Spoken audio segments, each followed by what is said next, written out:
कि देखी ननद मरेली ताना निकला के ना घर के खाना तहरा त बुझाता न राजा कैसे रहेली घर में जनाना ए ततहु से शादी कके हम ता पछतात बानी हो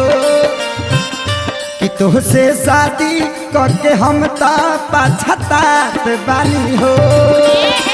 पापा के बोला के नैहर जात बानी हो ए राजा ए राजा